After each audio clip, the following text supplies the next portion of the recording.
Bismillah ar-Rahman ar-Rahim, dear brothers and sisters, Assalamu alaikum. Welcome to another episode of Behind the Wheel. Today, we are very, very honoured to be joined by the one and only Mullah Ali Fadhil. Assalamu alaikum, Mullah. Alaikum assalam wa rahmatullah. Ahlan, Habibi. How are you? I'm good, alhamdulillah. What a pleasure to have you on the show. Pleasure's all mine. How's it You going? know when you get in someone's car, like as a passenger, Right. the first thing that you do is you monitor their driving. Okay. Right? I don't think that's going to go very well for us No. today. As in, you look in the mirror, you look in that mirror, Right. blah blah. Yeah. And I did tell you before you started we were in the wrong lane, and you were in the wrong lane. I was. I don't want to start on the. I don't want to start on the. I wrong was in the foot. wrong lane. You were. But, we're really excited to have you on. Before we do that, can we Yes. get this over and done? Because there's a lot of buttons that I want to press on this car. Okay. Yeah. For example, there's one here. Mullah Ali, There's stop. one- Mullah Ali, stop pressing buttons. So basically, what Mullah Ali does for the brothers and sisters that are very what's something's confused. on? What's Okay, on? I turned something on. For those brothers and sisters that are slightly confused right now, when Mullah Ali is ever in a car with me, he presses multiple buttons. There's loads of stuff that we do when I'm in the car with you. So right at the beginning. Yeah. So I think loads of people know you from, of course, your Latmiyat, your Mu'alid, the fact that you presented probably the most popular Shia program ever, the Shia Voice. Yeah. But I want to start kind of like way back before then. Yeah. If we get an insight into your life growing up, what was that like? It was very good. I mean, look, both my parents. My dad's a sheikh, so he would go around different countries and lecture and preach and all of that. And my mother is a reciter. Right. And from what I hear, she's very good. Yeah. My wife tells me that your mum is the Mullah Basim of the women's world. I didn't want to say Don't it, worry, but I'll say it for you, yeah. So from what I hear, she's very good. So from a young age, Mashallah. like it was drummed into me in terms of like Ahl al-Bayt, service, recitations, lectures, attending majalis. We used to always, every single week without fail, go to our local mosque, Hussein TV. Yep. And that's where a lot of my friends that I know today, they were, I grew up with them. So the world of Ahl al-Bayt, essentially the world of Islam, the world of recitations, It's always I been was there. always around, Right. in and around that. So Right. whether it's every week in Rasul A'zam, it was a nasheed, or it was Latmiya, I didn't understand most of it, but I was in that environment. So growing up, I think what triggered it was I used to recite quite a lot at home, Right. just with myself, Right. with my dad, blah blah blah. I used to listen to a lot of is it cassettes or cassettes? Cassettes. Yeah. Hey, cassettes. Yeah. Potato, tomato. Tomato. Hey. There you go. So back in the day, we used to have cassettes. cassette recorders, yeah. So Mullah Basim was always on. Every course, single amazing. car ride, Amazing. Mullah Basim was on. So I used to always, we called Dindin. Out of interest, Dindin is like come around, by Yeah, the way, for the Dindin. Arabic. Out of interest, what made you want to pursue the Mullah influence rather than the Sheikh Lecture. influence? Oh, Because that's a you've very got, good question. you've got like, your dad was obviously growing up. Every dad is a prominent figure, Yeah. as well as your mum. But what made you towards the mum side rather than what your dad would do? That is a fantastic question. I've never thought about it, to be honest. Thanks. I've genuinely... Welcome to Behind the Wheel, Oh my Mullah Ali. God, no one's ever asked me that.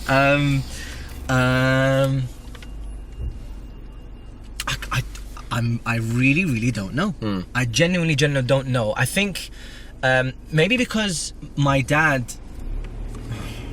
I'm actually quite stumped. I really don't. Look, my dad he was always in the lecturing world. But when he used to travel, I don't see him. Right. So he used to go to America, Okay. Australia, Canada. So I That makes didn't sense. I didn't see his career, should we Right, say. All I right. did was hear about it. Right. My mum, however, because she's the one that always pushed Latmiyat to me, she didn't push lectures. My mum was a Latmiya reciter, she pushed lectures. She pushed Latmiyat. So I would always listen to Latmiyat, and therefore I grew a bond with Latmiyat. Right. Whereas That makes my sense. dad didn't push lectures out to me. That makes sense. Because I guess the resources weren't there. He didn't say, Baba, listen to this lecture. Yeah, you're quite young as well. I guess it's easier to get into that world rather than without the knowledge. Anyway. Yes, exactly. Yeah. And besides, it's a bit too difficult for a 5, 6, 7, 8-year-old to come and teach them about lectures and that world of lectures. Yeah. However, when it comes to recitations, you always see videos of little kids Yes. reciting. So you say, Yes. oh, he's got a little talent. You know what I mean? So you're right. It was easier for me to get into the recitation world than the lecture. Right, so not many people know this, but we've spoken about this before. Obviously, we're good friends. We've spoken about it before, the fact that for the brothers and sisters, where Ali just pointed at a green light. He's a proper passenger driver, by the way. He's telling me where to go and how to drive. So this episode may not end well. But not many people know when you were growing up, you weren't as, I don't know if the right word is confident, but you weren't as confident as you are now. You know, you weren't like kind of like out there. You're a bit more reserved. Yes.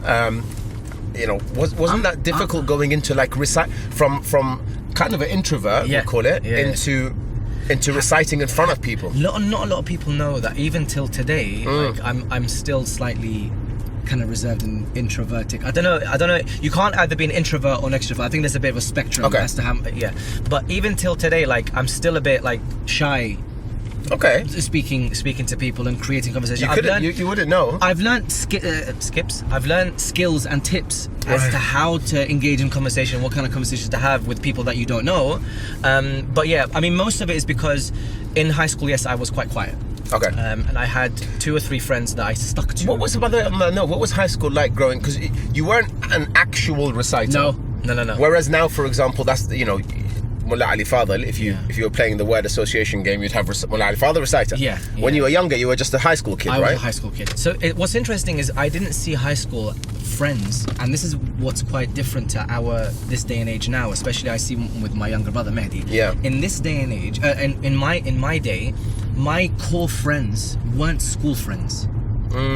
They were Rasul A'zam friends. Okay. So my socializing, my mixing, the identity that I took on was outside of school. Right. But when I was in school, I had 2 friends. 2 friends. Both of them English. One was called Jack Smith, and Jack, if you're watching, I beg you, if he ever comes across this video, I haven't heard from you for 17 there's a years. big chance Jack is watching the IHTV No, he's show. not. I'm just in case. Jack Smith, he lived in Acton. I don't know where he is now, but Jack Smith was literally Jack Smith. Yeah, the most English name that you can get. He was your closest buddy. My closest buddy. We talked football. We drew football boots and designs of football boots. We did like players and like formations and stuff. We did everything together. We played football in the school fields and everything. He made it to the football team. I didn't. I was really good. Yeah, I was really good back in the day.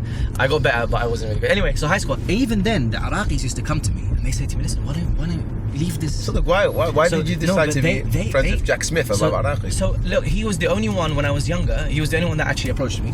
Okay. And he was quite friendly with me, and I tried to explain to him sometime like Latom and how it works and stuff. It did not make sense at all to him, which was fine. And we didn't talk about it again. We had one conversation. After that, we didn't talk about it again. He was literally alone. I was only. I could have gone to the Iraqis and stayed with them, but I chose to stay. Was that a difficult period, you trying to balance? Because obviously you didn't jump into recitation. Yeah. So it wasn't a difficult period trying to split your world of being an Iraqi Shia Rasul A'zam every Friday, those are my friends, to then Monday to Friday, Jack Smith. I'll tell you when it became difficult. High school, I didn't think about that world at all, recitation world. In college, that's when it started. Because in college, I made friends with those a bit older than me. So the likes of Amir Taqi, Sajjad Jihad, who played a massively pivotal role in my life. We'll talk about that in a second. We'll talk about that later, Sayyid Ammar to a certain extent. Loads of those who were older than me. And actually, it coincided with the boost or the emergence of English lectures and English programs. Right. Because they saw that they wanted to replicate an Arabic program. And in Arabic program, you get a lecture and you get latmiya. I happen to recite in English. So that kind of came hand in hand. How did you get into English recitation, by the way? Because that's not something that you think about with Jack Smith drawing football stuff on your... No. How did that come around? So I was always interested in Arabic. I was never ever interested in English at all. So you started reciting Arabic? Arabic, yeah. So going back, the very, very brief story is that my dad used to go to different centres in London and he used to bring me along. And so he used to ask me, prepare something. I'm going to ask the host for you to recite. I was like, fine. So every time he went, he asked the host, look, my son has got a poem that he wants to recite. Can you recite? And then I'd recite. So 1, 2, 3, 4, 5 times, I recited in centres that my dad used to go to. Right. But the most important thing that happened to me, and one that I've always mentioned in any podcast, any conversation, is that I first started off as a choir. Okay. I remember this actually. I do Light of Guidance, 20 years ago. Yeah, Jojo. Hassan Nawab, Rabbi Mehdi. Brother Khazraji. Brother Khazraji came on. Gaffer came on. Abbas came on. All of the Rasul A'dham guys that I hung around with. Yep. We became a choir called Light of Guidance. Now, I had a raw voice that was obviously not mature, but I had a voice. Right. So the two things that were important is, number one, I could practice my voice as part of a choir because there's no pressure on you as a solo performer. Right. As a solo performer, there's pressure on you to get it right first time. As a choir, you make a mistake, it gets lost within the choir. And then Sajjad al-Ha'ari as well, who played another pivotal role in my life. Sajjad al-Ha'ari said to me, I want you to do some solo parts. Okay. So I did some solo parts. Who noticed in the crowd? Sajjad Jihad. Okay. Sajjad Jihad, he said to me, listen, Assalamu alaikum salam. My name is Sajjad, you probably know me, blah, blah, blah. I want you to go solo. Right. I was like, why? So he was the inspiration. He was the inspiration. He goes, Ali, why don't you go solo? I go to him, I don't know where to start. He goes, why don't you go solo English? I was like, are you crazy? He's like to me, no, I can write, because he was in the recitation world already. Okay. He knew everything about the recitation. He used to always listen to he used to have CDs. So he used to always listen to recitations. He knew the latest latmiyat that came out, all of that. He goes, I'll write for you, and I'll give you, I'll make 2 or 3 programs for you. I was like, fine, let's do it. So he wrote a few latmiyat. And actually, one of them, I'm gonna play it now. Hopefully, I won't get points for using my phone while I'm driving. But one of these latmiyat, I think this is the first, in my view, the first English latmiyat that actually spread. And I compare this latmiyat I mentioned to you earlier to Pokemon. Oh. The reason I compare it to Pokemon is I was interested in Pokemon when I was 15, which is 20 years ago. Okay. And my daughter, who's 6, also loves Pokemon. Okay. So this latmiyah, I loved it when I first heard it when I was 18 or whatever. Yeah. So did all the kids there. And actually my daughter actually knows the words to this latmiyah. So it's kind of like it's beaten generations. Yeah. And it's still interesting. People still like to hear it. So we're having a fight as we drive. So what we'll do is we'll play a little bit of this latmiyah. Yeah. Look ya Zahra.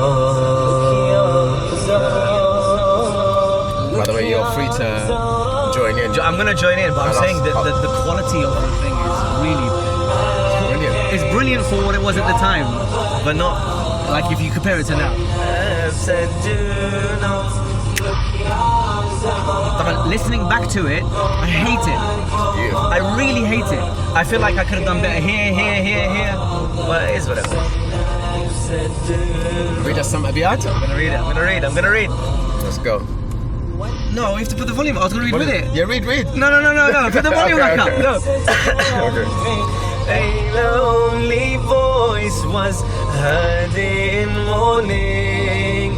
Then she looked and saw someone approaching, one who would join her in her grieving. I don't know the words. I don't know the words. She had come to see her progeny and what had become of their destiny. MashaAllah. But she could not let her to go closer. I don't know what the rest of the words are. By the way, I was going to ask, just before we got on to when Father came to Karbala, has that ever happened live where you've just forgotten the words? I always read off a paper. Okay. Thankfully. So thankfully it hasn't happened. Okay. So when you released that, I'm sure you got a whole bunch of feedback about it. Positive feedback. Not at the time. Really? Yeah, not at the time. Because I didn't release it as a studio until about a year or two later. Okay. Yeah. Because I read it. When did I read it live? I remember. Yeah. Actually, the way this story came up when Fatima came to Karbala, Sajjad had already been. So this is, by the way, this is written by Sajjad Jihad, just in case anyone wanted to know. God bless. It's not like yourself or Nouri. No. My go-to is like Nouri for like 10 years. Many years ago. It's the Sajjad Jihad. And what happened was he was already writing a few poems for me anyway. So then he called me at like 2 o'clock in the morning. I'm like, "Are you alright?" And he goes to me, "Salam, Ali, write this down now." And what are we talking about? He goes, "I just write this down now." I goes, "Okay." I get a pen and paper. He goes, "Just write when Fatima came to Karbala." Wow. He just reeled off the whole latmiyah? The chorus. The chorus. When Fatima came to Karbala, I was like, okay. Zainab said, okay. No, okay. He goes to me, I'll go to me, "You okay?" He goes, "Bro, I just had a dream. This came to me. Wow. Yalla, bye. I'm gonna go back to sleep." That's amazing. And then when he woke up the next day, he goes to me, I don't know what it was, but something came into my mind to write something like this. Oh, gee. And then he finished off the rest of the poem. So yeah, it became a studio. It became one track of like 7 that I did as an album. The album's called Fatima's Karbala. It was my first album. MashaAllah. Back in the day. So that was like when you were reciting in English, but the frame of what you were reciting was based on an Arabic latmiya. Yes. And then I'll remember this day, I'll introduce it. I remember a day in Muharram in Muhammadi Trust. Yeah. There was a majlis there. Yeah. And before the majlis started, a bit of a surprise to everyone, they said, we're going to play a new track by Ali Fadhil. Yeah. And they played this.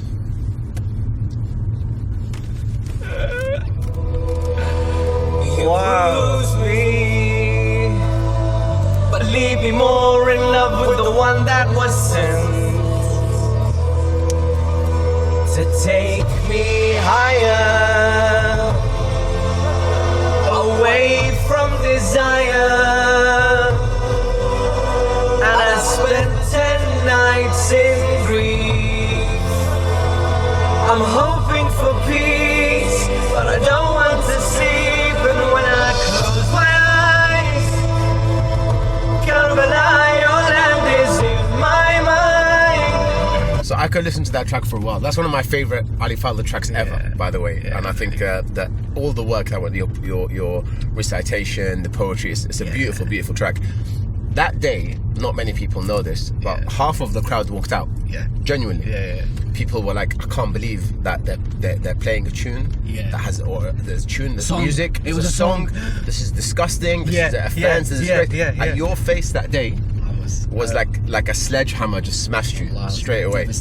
I was so devastated. And I know you went through a bit of a difficult period there. So let's talk about mental health, because that must have been a tough period for you. This coincided with something else that was going on through my life as well. Which one should we talk about higher first, or the one? Well, if it coincided, then talk about both. Yeah, I mean, it's something that led to this is I think what not a lot of people know is that, look, I was young, 17, 18, 19. You start to have certain friends, and when you're young, obviously, the world, without being too candid, the world attracts you. Yeah, absolutely. So absolutely. And I unfortunately, alhamdulillah, I learned the lesson, but I had friends that weren't very like on the straight path. This is Yeah, that's fine. Oh, sorry. So they weren't really on the straight path, and they were into certain activities that I wasn't comfortable with. Right. But I was still there. Okay. And long story short, it reached a stage where people were comfortable, and this is me being like totally very honest, right? I don't care. Something happened in my past, so it reached a stage where people were comfortable. I mean, so we talked about this earlier, but they had the expectation that you would be involved in acts that you thought were wrong. Yes. But they'd be comfortable to ask you to be involved in them. What really struck me after when I said no is that have I reached that level where it's okay for someone to tell me, let's go to this place? Right. And that for me was significant. Okay. Right. The fact that It's a bit of like a wake up call. it was not only that, but that and a lot of other things happened as well. It's like people saw me in these places, and look, I got fake accounts messaging me saying, oh, look, you're a hypocrite, you shouldn't be on the minbar of Imam Hussein alayhi salam, you shouldn't be in these places, blah, blah, blah. And so there was a lot of thoughts going through my head. So I spoke to a friend of mine, and I said to him, look, this is happening, what do I do? And he said, you have to make a choice. Right? You have to make a choice. Either you live a life where you're okay to go to these places, away from service. Right? And let's keep service of Imam Hussein for service of the Ahlul Bayt, right? It's, you can live that life, go ahead, but you can't have both. Right. So you can either get rid of everything that's on that side and choose the life of service, but you have to sacrifice. One of them has to sacrifice. And it was still going through my head, because look, at the end of the day, I had to make a tough decision of letting go of certain friends that were part and parcel of me growing up in certain places. Yeah. So it was the istishhad of Imam al-Kadhim alayhi salam, and I still remember to this day. And even then, it was a summer, I remember. Right. Yeah, it was daytime, and they had a istishhad of Imam al-Kadhim alayhi salam. Every year in Imam al-Kadhim's shahada, they have a coffin wrapped in chains. Yep. signifying that he was in prison. The Nash of Imam Yeah, the Khan, Nash. yeah. It came out, and then all of a sudden something hit me, Right. and I broke down.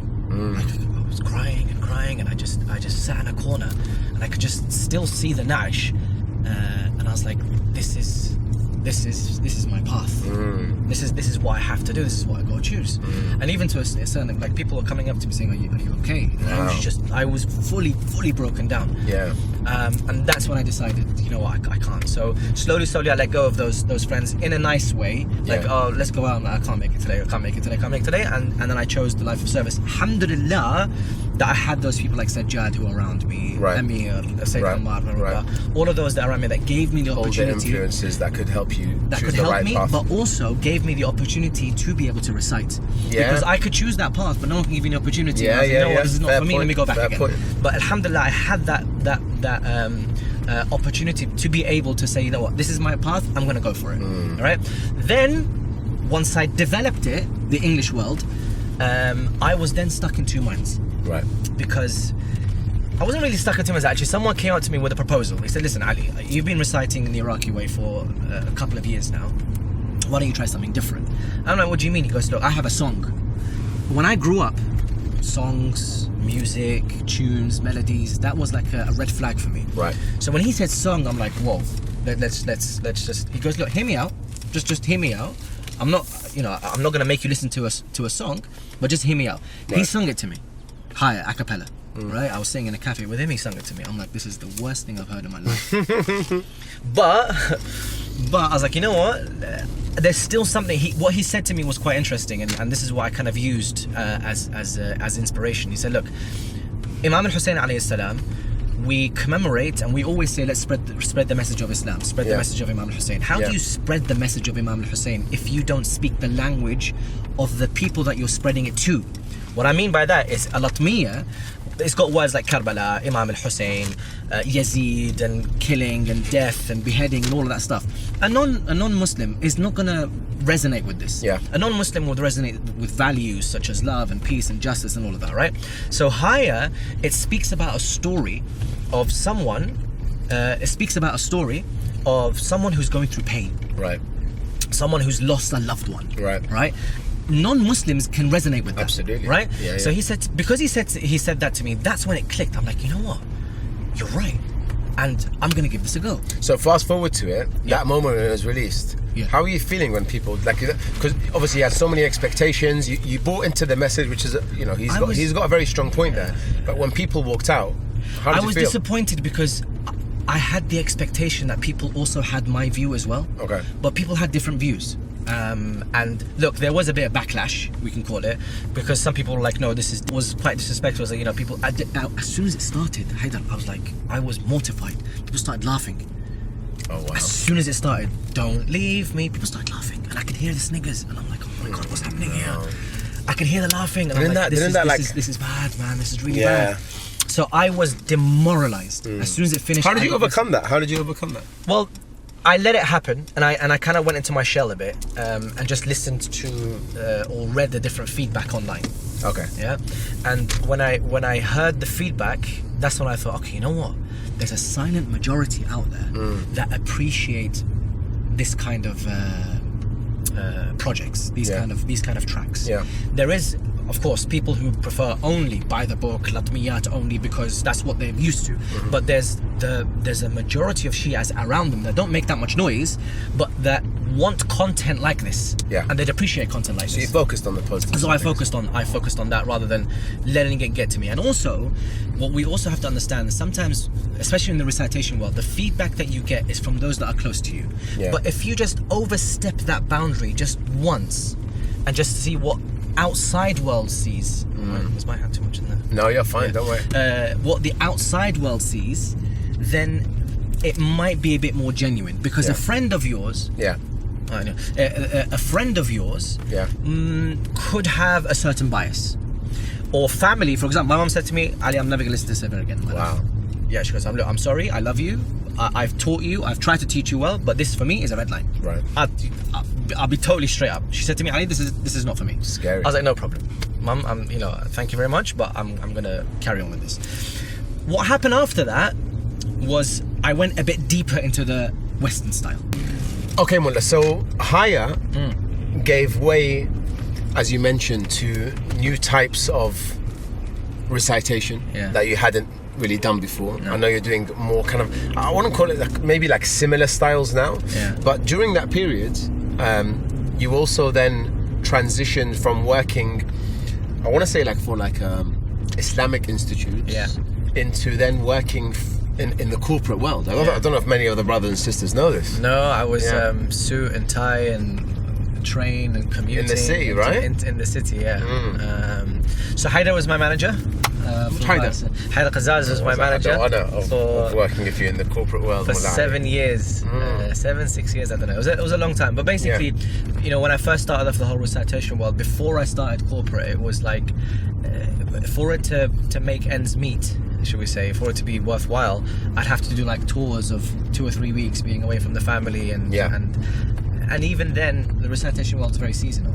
I was only a kind of a reciter. Things obviously then developed into like hosting programs and then doing a lot of TV stuff. So I had to find a 9 to 5. I had to find a 9 to 5. So I was working somewhere and it didn't work out, and then I stumbled across, or you stumbled across. We got talking, and then I started in the corporate world. It was going relatively well. It was going well for about a couple of years, and then I think with the rise of me developing into more than just a reciter. How did that happen, by the way? Like, was that like a natural thing? Did someone first tell you? Did you first present? Well, not a lot of people know, but I used to be, before I even did recitations. Well, I was always doing recitations on the side, but I used to. I was a news anchor. Really? Yeah, I was a news anchor for an Arabic TV channel that had an English side to it. Like as well. Shia Waves vibes. Like Shia Waves, yes, yeah. Okay. Al-Ittijah back in the day. And I used to do full on news anchoring. Like I used to do questions and then welcome to the news and blah blah blah. Oh, amazing. I had to also prepare my own news bulletin. So I was always in the media world. I was always in front of camera, and I really loved it. Like I really loved it, being in front of the camera and just. Doing the news. Of course, I had a teleprompter in front of me, so that made things easier. So and then every now and then I used to always do some shows for Imam Hussein TV. So, and then what really became the catalyst of like developing into this world was Shia Voice. Right. Shia Voice really kick-started, I think. Yeah, because I remember from a corporate perspective. You were working, like, there were days where you'd leave on a Friday straight after work, you'd bring a suitcase in, you'd go to Canada for 2 nights, come back on a Monday morning at Heathrow at 7 a.m, be in the office by 8:15, and then start working again. And then Shia Voice was like 11 nights of filming back to back, and you'd bring clothes and have to sometimes get hotels, and that must have been tough. It was tough, man. It was tough. And then, because the thing is, I have a responsibility and a duty to the work that I'm doing. Like, at the end of the day, these people are paying me a wage for me to deliver. So I had to think about that world, but also think about the whole recitation and the whole presenting world as well. Right. So it was difficult, and at times I couldn't balance both worlds. One of them would have to suffer, either the corporate world or my recitations. So with the recitations, you know, sometimes I'd be so busy with the corporate, my job basically, that I didn't have time to prepare, or didn't have time to create new melodies and look at new poetry, and I have to kind of rehash old stuff, which I don't like doing. Right. But now, obviously things have changed. So with there was. Are you happy you left the corporate world? I am. Okay. I am, because look, at the end of the day, and this is what my father tried to tell me 15 years ago. He goes, no, but look, if studies is not your thing, if getting a job is not your thing, there is the Islamic world. Look, he says, take me as an example. Like, alhamdulillah, through the barakat of Allah subhanahu wa ta'ala and the service of Imam Hussein alayhi salam, they've never needed to struggle, because that's his life. He spent his life in the way of Imam Hussein. The Ahlul Bayt sort it out, right? Right, Ahlul Bayt sort it out. He goes, look, all I do is I read and I research, and I disseminate this knowledge to people. Right. And it gives you, he said something quite interesting. He says it gives you izzah. I don't know what izzah means in Arabic, in English. But it gives you like, gives you a status, it gives you respectability. Yeah, it's like, it actually means glory, doesn't it? Something like that. So it gives you, he goes, value. It gives you value, right? He goes, wherever you go, people respect you, people ask you questions, and people like, they value your contribution towards them, their community, and also the next generation. Right. Which then was a mind shift in 2022 and 2023 was a major mind shift for me, so that I focus more a lot on the younger generation and producing content for the younger generation. Right, and there is one very popular, and I think the younger brothers and sisters will be very upset if I don't request this, or those of children in particular. There is a nursery rhyme. You've actually done a few nursery rhymes, but there's one in particular, which is the 12 Imams. The 12 Imams, yeah. So we'll play it. Yeah, go on. Why not? While you play, I mean, they approached me, the sun behind the clouds. Yeah. They approached me and they said to me, look, we have this nursery rhyme. We've already written the words. We've got the book. We want to market it now and make a video out of it. Nice. Hi kids. Pick up your books and sit straight. Send salams to the Ahlul Bayt. Fantastic. Here we go. The first Imam is Ali, famous for his bravery. He spent his life guiding to Islam. Salamu alayka ya Imam. Quality. The second Imam is Hassan. He is the Prophet's first grandson. He spends his life guiding to Islam. Salamu alayka. This is very, very good. What is very good? This has. That's very modest of you. No, what I mean. I'm joking. What I mean by it for my kids. Yes. And for a lot of other parents as well. Yes. They sometimes struggle with teaching their kids the Ahlul Bayt and the number of the Ahlul Bayt and something specific about them. And every parent that came on to me said, "Listen, it's fantastic because I can teach my kids who the Ahlul Bayt are from a young age. Not fully who the Ahlul Bayt are, because it's only one line that describes them. So for example, when it comes to Imam al-Kadhim, you'll say... the chronology at least, I mean the order of them. And just knowing who they are. Knowing who they are, and I think obviously it's a famous nursery tune anyway. Yes. This old man, he played too, so it's the same tune, and it's catchy. It's really catchy. It is catchy. No, because the idea behind it is that there's been a rise, and I was mentioning this actually to a friend the other day. Yeah. 20 years ago, we had Cartoon Network, yeah? We did. Cow and Chicken. Dexter's Laboratory. I was going to say. Johnny Bravo. Ed, and Eddie. Glory days. They were fantastic days. But the point is that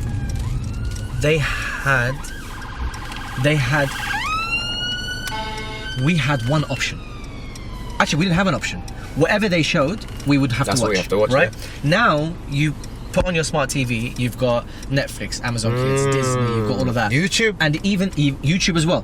Even in those, you've got like hundreds of different options that the kids can go through. You're right. Right?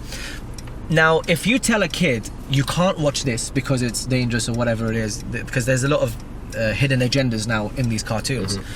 If you tell a kid you can't watch this, you need to give them an alternative. And if the alternative is not of a good quality, then they're going to be bored of it. And they're going to hate it. They want to go back to the original. True. So with this, because it was a catchy tune, it's a famous tune anyway. Yep. The melody is a very famous melody, and kids will immediately resonate with it. And then once you put the Ahlul Bayt with it, it's a win-win formula, right? For kids to be able to be engaged, and they could listen to it all the time. And there's also a video with it as well. Are you hoping to do more of that stuff? Yes. So can I ask a question? Yeah. You stretch to live Latmiyat. Yeah. You stretch to nursery rhymes. Yeah. You've got you had tracks like recent tracks like My All. Yeah. And Zainab's Hope. Yeah. That are kind of like, I don't want to call them songs, but they've got a Latmiya, but they're similar to the higher they're vibe. tailored to a certain demographic, by the way. Tailored to a certain demographic. You've then also got the presenting. Yeah. You've also got all the work there. I mean, do you ever feel that you stretch yourself a little bit thin? This has become my life now. Yeah. So where I was committed 12 hours to a job that I had to do, I've now freed up those 12 hours to be able to do this. Right. This has now become my life. Fair. You can call it service, you can call it a job, you can call it a career, whatever it is, but now I've dedicated my life to this. And I wouldn't change it for the world.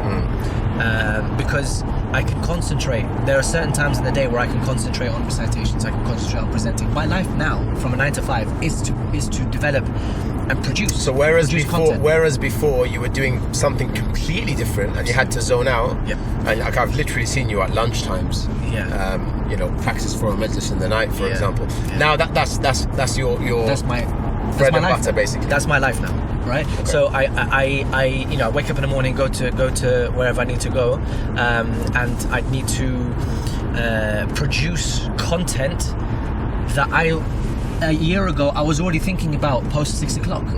At night I'd be sitting down thinking, what kind of show can I do for this channel or that channel? What kind of content can I produce for kids? But this is always at night. Right. But now I can think about that during the afternoon because that is what your my role job is now. That is Okay. my role. Good. right? Alhamdulillah, that sounds good. Yeah. Okay, and that also has coincided with you releasing some new tracks. Yes. So, I mean, of all the tracks you've released recently, which are the ones that you look at that you think, right, this one? Do you feel that? Do you feel like you're prouder of certain tracks than others? Yes, I am. Yeah. There's. I mean, look. The more you recite, the more it opens up. It opens up opportunities to engage with different types of people. Right. So what that means is that then I can understand more about what their concerns are, what they like to hear. Right. In tracks, and also it means that I can open up my resources a bit because before it was only 1 or 2 poets. Right. Now, alhamdulillah, because I've been working with you, both corporate and outside of that, with other initiatives like Haraka and all of that.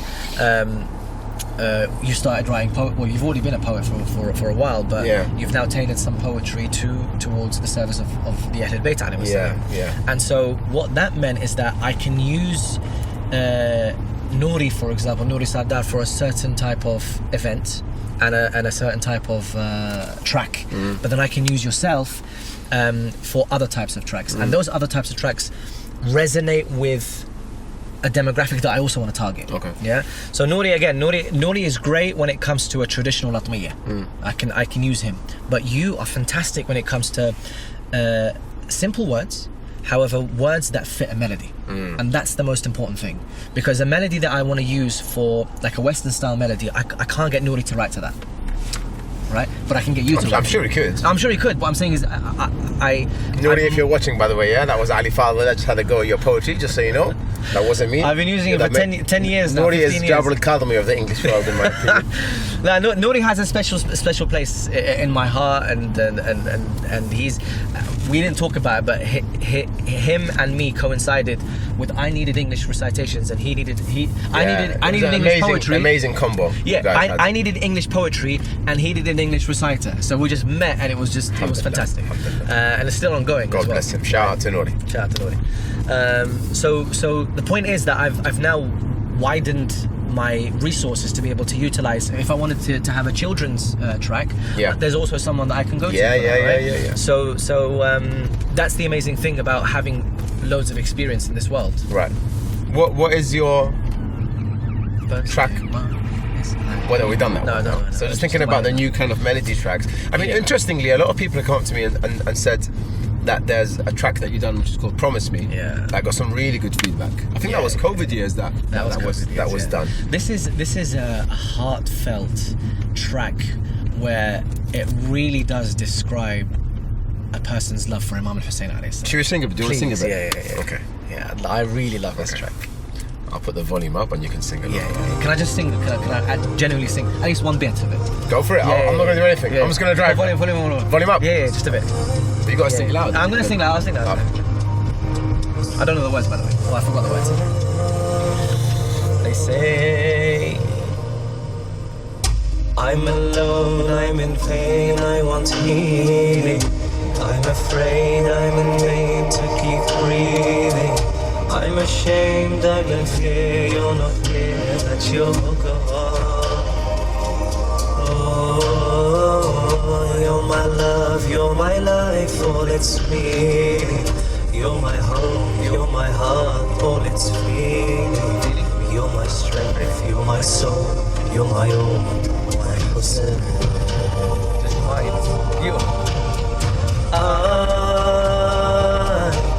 I sworn to you, my own. Why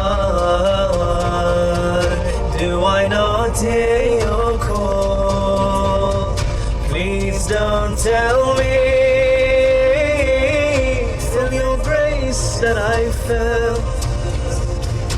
Please promise me that this isn't farewell. Wait. Wait, My favorite part's coming. Okay. Life you gave with your death and your valor. You were brave every breath. I just like to say that valor is not a very simple word. You said you use only simple words. Valor is not a very Oh, is that stuck to You're my you? savior. In my grave, Ya Hussein, choose my name by your side. You Allah, choose my name. Yeah, Hussein. Life you gave with your death and your valor. You were brave every breath. You're my savior. In my grave, Ya Hussein, choose my name by your side. Like Abbas gave his last all endeavor. Zainab's tears, sickness, fears, I'll remember. I can hear all the cries from the skies. Ya Hussein. No. Wait. Now, this is the part. The part? This is the part. Well, that one was as well, but this is well. I see you reach for my hand. Oh, that was an accident. That was an accident. But was that the bit? Oh my God. Was that the bit? Yeah. Okay. It's alright, don't worry about it. But Okay, I see it. I think what was really beautiful about this is the melody and the words just synced so well. Yeah. It's a really nice tune. It is a really It's nice a really nice tune. But then there God bless was you. more, and the thing is, I know you've also, by the way, just as a side note, I mean, alhamdulillah, I want to take this moment as well just to say well done, because your tracks that you've created have really helped a lot of people. I mean, myself included. You know, like I think there's a lot of people out there probably listening to this that have listened to the odd bit of music here or there in their life or something like that, and you know, inshallah, Allah keeps us away from stuff like this. But the ability to have tracks that are so easy to listen to, so nice to listen to, so well performed, sometimes well written, depends on if his Nouri's is good, mine is not.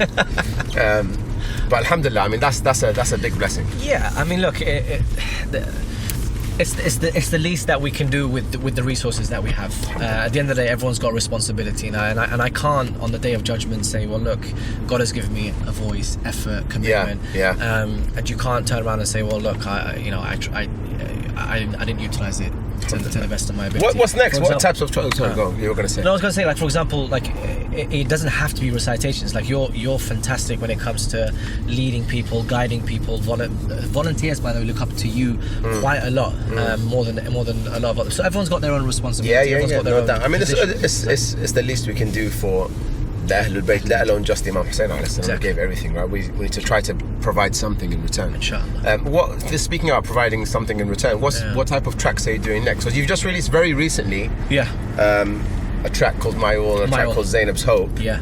And you were telling me that part of this is like the type of characters that you want to create poetry about, right? Very good point. Is that what is coming next? Yeah, because essentially there are certain characters associated to Karbala that are not mentioned as much. Yeah, maybe not as much as of the limelight goes to them. Exactly. Every year there has to be a track about Imam Hussein. That's a given. But then you've got other characters that are absolutely pivotal in the story of Karbala that if you highlight, people can use their lessons in their life.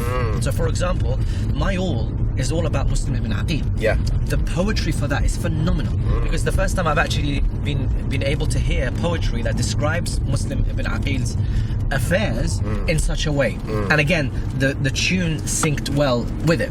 So again, Muslim ibn Aqil is a pivotal character with Karbala that we only mention once or twice. However, actually certain cultures don't mention Muslim ibn Aqil in the 10 nights. So he's not even mentioned at all in certain circles. So there's that, and then but everyone mentions, for example, Hur. In the stories of in Karbala. But Hur, I'm ashamed of myself, the fact that there's not been a track or a track that is dedicated to Hur, because Hur's lessons are fantastic. life. I see myself between heaven and hell, and the decision that he took to say no, I'm gonna divorce this world and go with Imam Hussein. This is exactly what we want people to take away. Yeah, the fact that you could see yourself, and to a certain extent, it is kind of my life, because I saw myself between heaven and hell in a way. So working with me was hell. No, back in the day, Imam Khaddam's story. Oh, okay. No, relax. Yeah. Just in case. Yeah. Just to clarify for the brothers and sisters. No, the Imam Khaddam's story. I kind of saw myself. No, you're right. You know what I mean? And those are the pivotal decisions that, I mean, we're going to have day-to-day cases where we need to be hurs, right? Yes. So that's a track that I want to do. For example, Balin alayhi salam is a track that I want to do. Yeah. And there's also different characters that I want to highlight. Well, Ali, we're nearly at our destination. Yes. But I feel like you have a fan favorite like song Mawlid.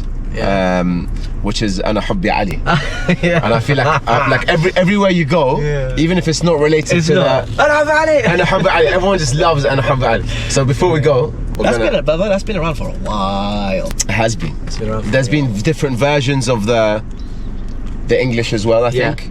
But the Arabic has stayed the same, and I think one of the things that makes it absolutely beautiful is it's written by Jabir al-Kalami, who is the king of Arabic poetry. Am I singing it? Do you want to sing it a cappella or do you want a backing? أنا لا أبوح بسره وأنا المراد لأمره أنا لا أبوح بسره وأنا المقاد لأمره أجد النوال ببحره يجد النوال ببحره أنا روحي علي ودليلي علي أنا روحي علي ودليلي علي مولا علي. Remember the English?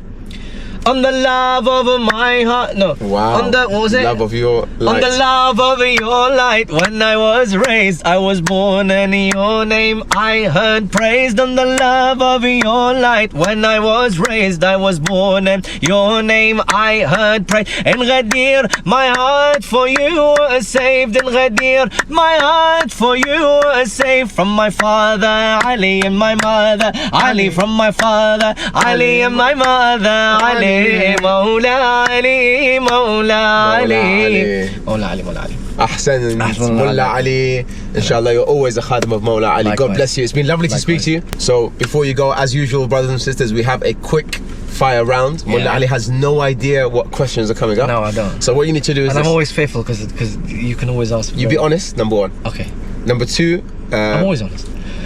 good. Because no, when the quick fire might be a bit political, you have to choose. Oh, is it? Yeah. Okay. So if there's two options, you have to choose one of them. Yeah. If it's a yes or no, you have to say yes or no. Okay. And if it's a expand, you just a couple of sentences. Okay. Okay? Bismillah ar-Rahman ar-Rahim. Let's get up the quick fire. Isn't it like do you like strawberries or apple?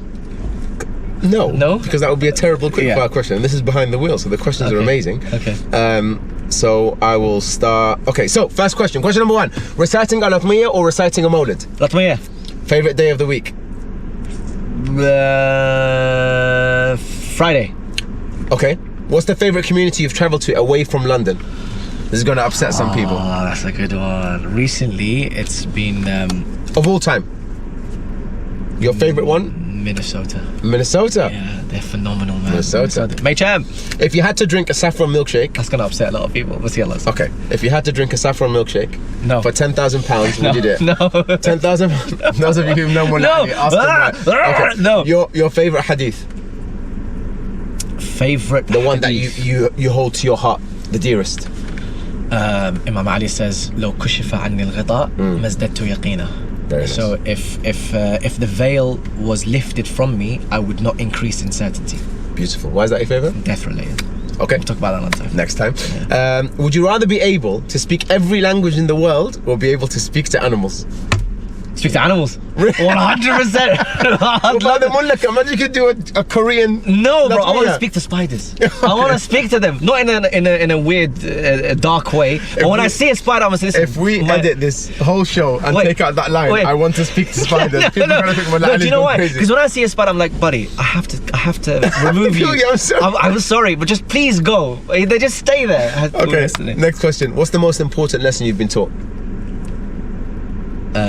Imam Hussein alayhi salam is the one that gives you status. No one in this world will give it to you. Very nice. If money and time were no object at all, what would you be doing right now? Exciting. Yeah? Yeah. MashaAllah. Poetry by Nouri Sardar or by Haj Haidar? Oh, no, I can't answer that. You have to choose one. I can't answer that. No. I gave you a pre. No, I can't. You know I can't answer that question. Nouri, that's two. That's twice now, yeah? And the final question, Rasul A'zam or Harakat Husseiniya? Harakat Husseiniya all day. Really? All day. Above RA? Above RA. I love you, RA, but cause Harakat. problems. I love you, RA. You gave me everything that I needed to know, but for me, for the future, Harakat Husseiniya. God bless you. That's the end of the quickfire. Wicked. Mullah Ali, thank you so much. I hope you enjoyed it. I loved it. I really enjoyed having you on the show. And inshallah, we'll see you soon. Inshallah. God bless you. Take care, Habibi. Ma'as-salam. Bye-bye. Many thanks, brothers and sisters, once again for tuning in to Behind the Wheel. It was an absolute honor to have with us the one and only Mullah Ali Fadhil. Join us next week, inshallah. Same place, same time to see who's going to be joining us behind the wheel. Wassalamu alaikum wa rahmatullahi wa barakatuh.